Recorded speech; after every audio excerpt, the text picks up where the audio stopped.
오늘 말씀은 가장 어두운 곳에 비친 빛에 관한 말씀입니다. 예수님께서는 세례 요한이 잡혔다는 소식을 들으시고 갈릴리로 가셨습니다. 중심지인 예루살렘이 아니라 그것도 갈릴리, 또 이방의 갈릴리라고 불리는 그 가버나움으로 가셨는데요. 당시의 갈릴리는 정치적으로 굉장히 불안하고 또 종교적으로도 무너져 있고 문화적으로도 변방이었던 곳이었습니다. 어느 하나 밝아 보이는 곳이 없을 정도로 아주 어두운 곳이었습니다. 그리고 이러한 캄캄한 어둠 속에 있던 그 이스라엘 백성들에게 하나님께서 약속하신 그 빛이 비춰지기 시작을 하는데요. 우리 오늘 본문 12절을 함께 읽어보도록 하겠습니다. 함께 읽습니다. 시작. 예수께서 요한이 잡혔음을 들으시고 갈릴리로 물러가셨다가. 아멘. 네, 오늘 본문 12절에 보시면 예수께서 요한이 잡혔음을 들으시고 라는 이 구절로 시작이 되고 있는데요. 여러분, 세례 요한은 누구입니까? 이스라엘 백성 가운데서 무려 400년 만에 나타난 선지자였습니다. 이스라엘 백성들에게는 그 구약의 마지막 선지자인 말라기 이후에 하나님의 음성이 들리지 않던 긴 침묵의 시간이 있었죠. 유대인들은 이 시기를 침묵의 400년이라고 부르는데요. 여러분, 이 400년이란 시간은 얼마나 긴 시간이 되겠습니까? 우리나라로 본다면 임진왜란 때부터 바로 우리가 살고 있는 현재까지가 400년이라는 긴 시간입니다. 꽤나 긴 시간이죠. 자, 그런데 그러한 시간 동안에, 그러한 긴 세월 동안에 어떻습니까? 이들에게 하나님의 말씀이 끊어졌다라고 생각한다면 그들은 얼마나 답답하고 또 막막함 가운데 있었을까요? 그런데 그러한 상황에서 바로 누가 나타났습니까? 세례 요한이 이들 가운데 나타났습니다. 세례 요한은 그 엘리야의 마음과 또 그 능력으로 와서 회개하라, 천국이 가까이 왔느니라 라고 선포하며 다녔습니다. 때문에 많은 백성들은 이 세례 요한을 보면서 어떻게 생각했을까요? 혹시 이 사람이 메시아가 아닐까라고 생각할 정도로 큰 기대를 이 세례 요한에게 걸고 있었습니다. 자, 그런데 그러한 세례 요한이 어떻게 되었습니까? 감옥에 갇혔습니다. 왜일까요? 헤롯 안티파스가 동생 빌립의 아내인 헤로디아를 빼앗아 결혼한 것을 공개적으로 이 세례 요한이 비판했기 때문이죠. 그리고 이러한 세례 요한이 투옥되는 이 사건은 잘못을 지적하는 그 목소리마저 힘으로 제압해버리는 그 시대가 얼마나 깊은 어둠 가운데 빠져 있는지를 우리에게 잘 보여주고 있습니다. 정의를 외치는 사람은 감옥에 갇히고 또 진리를 말하는 그 입은 이제 막히게 되었습니다. 우리나라도 어떻습니까? 우리나라의 역사를 돌아보면 그런 일들이 굉장히 많이 있었습니다. 일제강점기에는 독립을 외치던 사람들이 또 군사 독재, 그 민주화를 외치던 사람들이 감옥에 갇히게 되었습니다. 그리고 바로 그러한 시기에, 바로 그때 사람들의 마음은 어떠했을까요? 기쁨보다는 그들의 마음 가운데 슬픔이, 또 희망보다는 깊은 어두움과 절망만이 남아 있었을 겁니다. 또한 이 시대의 어두움은 이러한 권력자들의 문제뿐만이 아니었습니다. 당시의 종교 지도자들도 마찬가지였는데요. 바리새인들은 율법의 정신은 잃어버린 채 어떻습니까? 세세한 규정들에만 집중을 하고 있었습니다. 또 사두개인들도 마찬가지였죠. 그들은 로마와 힘을 합쳐서 대제사장직을 돈으로 사고 팔았습니다. 또 성전을 장사하는 곳으로 만들어서 폭리, 즉 과도한 이익을 취하기도 했습니다.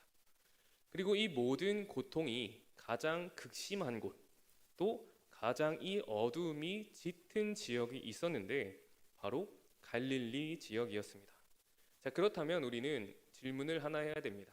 왜 갈릴리가 가장 어두운 곳일까? 우리 13절을 함께 읽어보도록 하겠습니다. 시작. 나사렛을 떠나 스불론과 납달리 지경 해변에 있는 가버나움에 가서 사시니. 아멘.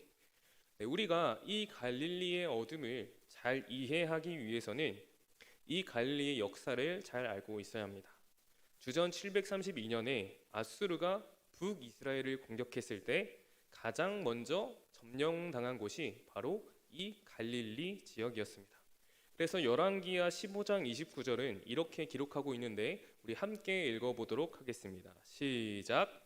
이스라엘 왕 베가 때에 아수르 왕 디글랏 빌레셀이 와서 갈릴리와 납달리 온 땅을 점령하고 그 백성을 사로잡아 아수르로 옮겼더라. 이렇게 이야기를 하고 있는데요. 자, 그리고 그 이후에 이 지역에는 이제 이 갈릴리 지역에는 이방인들이 대거 거주하게 되었습니다. 자, 그러면 이 이방인들이 거주한다는 건 어떻게 되었다는 뜻입니까?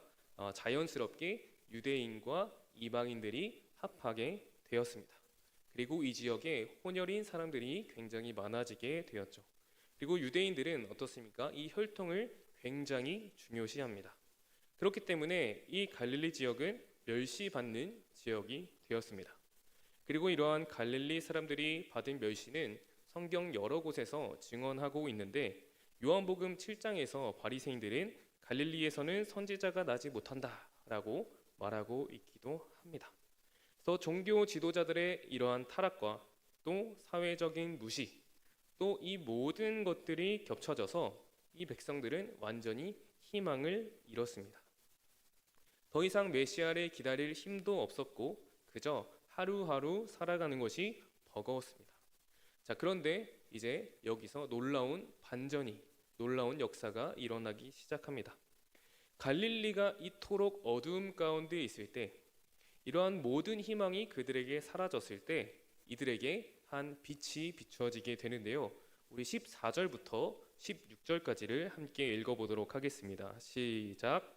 이는 선지자 이사야를 통하여 하신 말씀을 이루려 하심이라 일렀으되 스불론 땅과 납달리 땅과 요단강 저편 해변길과 이방의 갈릴리여 흑암에 앉은 백성이 큰 빛을 보았고 사망의 땅과 그늘에 앉은 자들에게 빛이 비치었도다 하였느니라. 아멘. 네, 과거 이스라엘이 그 아수르의 위험, 그 앞에서 두려워하고 있을 때 이사야 선지자는 이들에게 놀라운 예언을 했던 적이 있는데 우리 이사야 9장 1절에서 2절도 함께 읽어보도록 하겠습니다. 시작. 전에 고통받던 자들에게는 흑암이 없으리로다. 옛적에는 여호와께서 스불론 땅과 납달리 땅이 멸시를 당하게 하셨더니 후에는 해변길과 요단 저쪽 이방의 갈릴리를 영화롭게 하셨느니라.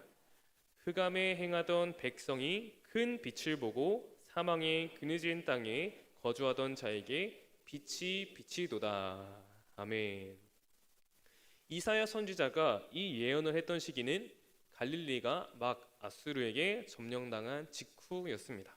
자, 얼마나 이들 가운데 처참한 무너짐이 있었을까요? 미래가 보이지 않던 상황이었습니다. 그런데 이때 이들 가운데 가장 어두운 순간 가운데, 가장 어둠이 짙어질 이 시기 가운데 어떤 것이 비치고 있습니까? 바로 빛이 비치고 있습니다. 그것도 어떤 빛입니까? 아주 큰 빛이 비추고 있습니다. 그래서 오늘 16절은 이렇게 선포합니다. 흑암에 앉은 백성이 큰 빛을 보았고 사망의 땅과 그늘에 앉은 자들에게 빛이 비치었도다 하였느니라 라고 말하고 있습니다. 여러분, 우리가 이 16절에 큰 빛이라는 표현을 주목할 필요가 있는데요. 이 빛은 어떠한 작은 촛불이나 또는 등불을 이야기하는 것이 아닙니다. 그럼 어떤 빛을 말하고 있느냐? 태양과 같은 압도적인 빛을 말하고 있습니다. 모든 어둠을 완전히 물리쳐낼 수 있는 절대적인 빛을 이야기하고 있습니다. 그리고 이러한 이사야의 예언이 가리키는 이 큰 빛은 바로 누구를 가리키고 있을까요? 여호와 하나님, 바로 예수 그리스도를 가리키고 있습니다. 그래서 이러한 절망의 순간 가운데, 깊은 어두움 가운데 빛이신 누가? 바로 예수 그리스도가 이 땅에 오셨습니다. 자, 그러면서 예수님 자신도 자신이 바로 그 빛이다, 이사야 선지자가 예언한 그 빛이 바로 나다라고 분명하게 선언을 하시는데요. 우리 요한복음 8장 12절 함께 읽어보도록 하겠습니다. 시작. 예수께서 또 말씀하여 이르시되 나는 세상의 빛이니 나를 따르는 자는 어둠에 다니지 아니하고 생명의 빛을 얻으리라. 아멘. 자, 이렇게 예수님께서 선언을 하시고 나서 우리 다시 한번 본문의 16절을 보겠습니다. 먼저 16절은 이 갈릴리 백성들의 상태를 두 가지로 묘사를 하고 있는데요. 첫 번째는 흑암에 앉은 백성이다라고 이 상태를 이야기하고 있습니다. 이것은 뭔가 단순히 그냥 앉아 있다라는 뜻이 아니라 주저앉아 있는, 모든 것을 포기하고 그 자리에 주저앉은 것을 나타내고 있습니다. 더 이상 일어설 힘도 또 의지도 없는 상태입니다. 그리고 이것은 영적으로도 마찬가지죠. 우리도 실패를 계속하게 되면 어떻습니까? 다시 하고 싶은 그 열정도 또 힘도 없는 것처럼 어둠 속에 오래 있게 된다면 결국 주저앉을 수밖에 없습니다. 어차피 안 될 거야. 또 뭘 해도 소용이 없어. 이게 내 운명이야. 이런 생각에 사로잡혀서 우리는 모든 것을 포기하곤 합니다. 또 동시에 이 백성의 상태를 16절을 땅과 그늘에 앉은 자들이다 라고 표현을 하고 있습니다. 무슨 말일까요? 이것은 단순히 어떤 어두운 정도가 아니라 죽음의 그 권세 아래에 있는 상태를 말하고 있습니다. 갈릴리 백성들은 살아있으나 어떤 사람과 같았을까요? 죽은 사람과 같았습니다. 그들의 육체는 살아있었으나 영혼은 죽어 있었고 또 현재는 있으나 그들에게 미래는 보이지 않고 없는 것과 마찬가지였습니다.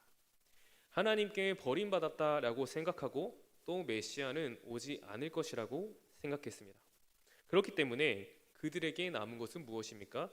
죽음의 그늘밖에 없었습니다. 자, 그런데 그때 바로 그들에게 무엇이 비칩니까? 바로 빛이 비칩니다. 그것도 어떤 빛이죠? 큰 빛이 그들에게 비춰집니다. 등불처럼 내 앞만 비추는, 내 바로 앞만 보여주는 그러한 작은 빛을 말하지 않습니다. 태양과 같이 압도적인 빛, 하나님이신 예수 그리스도가 그들 가운데로 오십니다. 신이신 그 예수 그리스도가 그 어두운 땅에 임하십니다.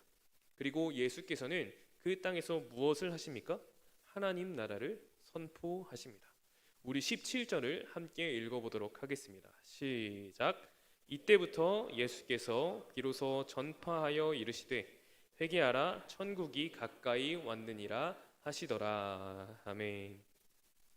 네, 17절은 이때부터 예수께서 비로소 전파하며 이르시되 라고 말하고 있는데, 여기서 이때부터라는 것은 이제 그 구원의 역사에 새로운 장이 열렸음을 선포하고 있습니다. 이제는 그 구약의 시대가 끝나고 신약의 새로운 시대가 열렸습니다. 율법의 시대는 끝이 났고 은혜의 시대가 왔다는 선포죠. 어둠의 시대가 끝나고 이제는 무엇의 시대가? 빛의 시대가 시작이 되었습니다. 그리고 이런 빛 되신 예수님께서는, 빛으로 오신 예수님께서의 그 첫 메시지가 무엇입니까? 회개하라 천국이 가까이 왔느니라. 자, 이 말은 무슨 뜻일까요? 이제 정말로 기쁨의 소식이 도달했다라는 것입니다. 이제는 돌아설 수 있다. 이제는 새로 시작할 수 있다. 빛이 왔으니 그 머물러 있던 어둠을 떠날 수 있다라는 그들에게 희망의 메시지였습니다. 여러분, 우리가 회개란 무엇으로 알고 있습니까? 우리가 잘 알고 있듯이 단순히 어떠한 잘못을 뉘우치는 것만이 아닙니다. 우리의 생각의 그 완전한 변화, 또 동시에 무엇을 의미합니까? 삶의 방향의 전환을 말하고 있습니다. 이것을 우리가 빛과 연결해서 생각해 본다면, 지금까지는 어둠을 향해 있던 그 삶의 방향을 이제는 180도 돌려서 어디로? 빛을 향하게 하는 것입니다. 우리가 고속도로에서 운전을 하다가 잘못된 방향으로 가고 있다는 것을 깨달았다라고 해본다면 무엇을 해야 될까요? 속도를 줄이는 것만으로는 되지 않습니다. 아무리 천천히 가도 방향이 틀렸으면 그 목적지에서 멀어지게 되어 있습니다. 그렇다면 우리는 그 순간에 무엇을 해야 합니까? 그 나들목에 나가서 완전히 우리의 방향을 돌려야 합니다. 우리의 인생도 마찬가지죠. 하나님을 떠나서 자기 길로 가던 그 사람이 이제는 방향을 바꿔서 하나님께로 돌아오는 것, 그것이 바로 회개입니다. 당시 사람들의 그 마음은 무너져 있었고 빛 한 점 없는 그 어두운 곳에 모든 희망을 잃은 채로 주저앉아 있었습니다. 그러나 그곳을 밝히는 아주 강한 그 큰 빛, 압도적인 빛이 그들 가운데 비칩니다. 그것도 어둠이 살아남지 못하는 아주 큰 빛이 그들에게 비춥니다. 그렇다면 이제 그들은 어떻습니까? 더 이상 어둠 속을 살아가지 않습니다. 어디를 걸어갈까요? 빛 가운데로 그들은 걸어가게 되는 거죠. 그래서 오늘 말씀이 우리에게 주는 메시지가 있습니다. 첫 번째는 바로 우리의 어둠 가운데 하나님의 빛이 꼭 비칠 거라는 말씀입니다. 그 약속입니다. 2000년이 지난 오늘 우리 시대에도 우리 가운데에 이러한 영적인 어두운 갈릴리가 있습니다. 여전히 어둠 속에서 신음하고 있는 사람들이 있습니다. 우리나라는 그 세계 10위권의 경제 대국이 되었죠. 그러나 행복 지수는 그 OECD 국가 중에 최하위권이라고 말합니다. 또 자살률도 최고입니다. 돈은 많아졌지만 마음은 더 가난해진 것 같습니다. 청년들은 스펙 쌓기에 바쁘지만 스스로는 왜 사는지 모르겠다고 이야기합니다. 또한 청소년 10명 중에 3명이 자살을 생각해 본 적이 있다고 이야기합니다. 이것이 우리 시대의 갈릴리입니다. 또 동시에 우리 각자의 나름의 어둠도 가지고 살아가고 있습니다. 관계의 어둠이 있죠. 부부관계가 끊어졌습니다. 회복되지 않은 지 20년이 넘었습니다. 대화 한마디 하지 않습니다. 또 어린 자녀가 있습니다. 부모와는 말 한마디 하지 않습니다. 또 우리에게는 어떤 어둠이 있을까요? 우리에게는 그 건강의 어둠이 있죠.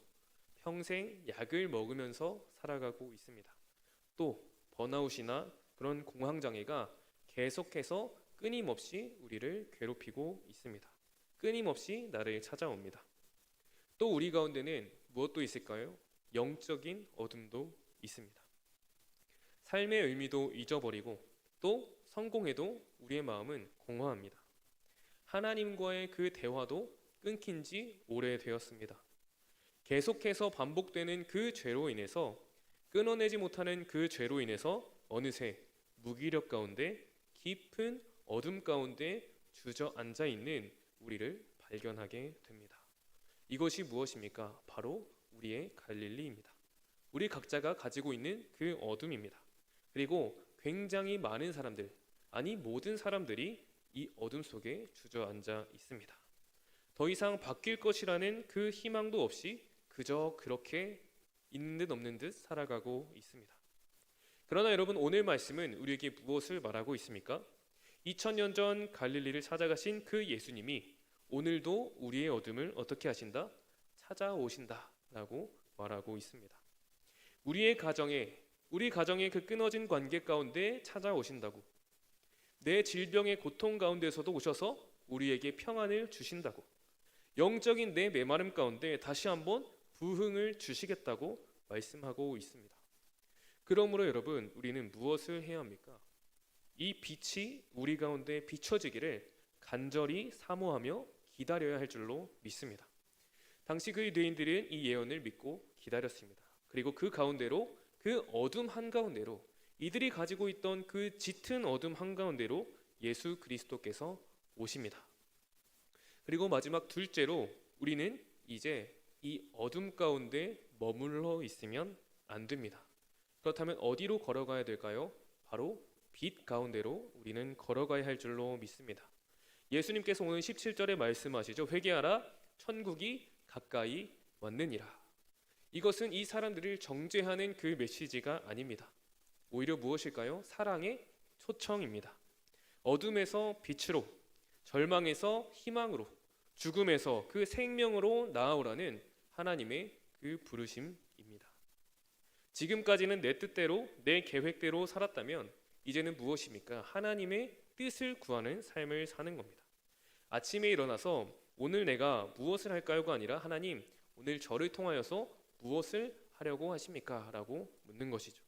세상이 중요하다고 하는 것에서 이제는 하나님이 중요하다라고 말씀하시는 것으로 내 관심과 집중을 옮기는 것입니다. 어두움 가운데, 그런 영적인 메마름 가운데 계속해서 살아가는 것이 아니라 이제는 그 빛이 비춰졌다면 우리는 빛 가운데로 걸어가고 살아내야 할 줄로 믿습니다. 그것이 무엇입니까? 바로 빛이 비춰진 우리들의 사명인 것입니다. 말씀을 맺어 보려고 합니다. 사랑하는 우리 초청교회 성도 여러분, 우리는 오늘 말씀을 통해서 엄청난 진리를 발견하게 되었습니다. 오늘 예수님께서는 짙은 어둠을 경험하고 있는 이 갈릴리를 찾아가셨습니다. 그리고 이제는 어둠에 머물러 있는 것이 아니라 빛 가운데로 나와라 라고 그 사랑의 초청의 메시지를 이들에게 보내고 있습니다. 어둠에서 빛으로 돌이키라 라고 말씀을 하고 있습니다. 그리고 그때 그 당시 사람들에게 말씀된, 그 전파된, 그 선포된 말씀이 오늘 우리에게도 동일하게 선포되는 줄로 믿습니다. 우리가 그 인생의 잔해더미 속에 깔려 있을지라도 여러분, 우리는 희망을 잃지 마시기를 바랍니다. 예수 그리스도의 그 빛이, 예수님의 그 큰 빛이 우리를 찾고 있습니다. 그 많은 시간을, 그 오랜 시간을 기다린 하나님의 약속이 갈릴리에서 성취되었듯이 우리를 향한 그 하나님의 약속도 반드시 이루어질 줄로 믿습니다. 그 갈릴리의 어둠을 밝히신 그 빛이 오늘 우리의 어둠도 밝히실 줄로 믿습니다. 그리고 그 빛이 우리 가운데 비춰졌다면 우리는 이제 그 빛에 응답해야 됩니다. 어둠을 등지고 빛을 향해 돌아서고 주저앉아 있는 것이 아니라 일어서고 또 빛의 나라, 천국의 백성으로 살아나가시는 우리 모든 초청교회 성도님들 다 되시기를 주님의 이름으로 축복합니다.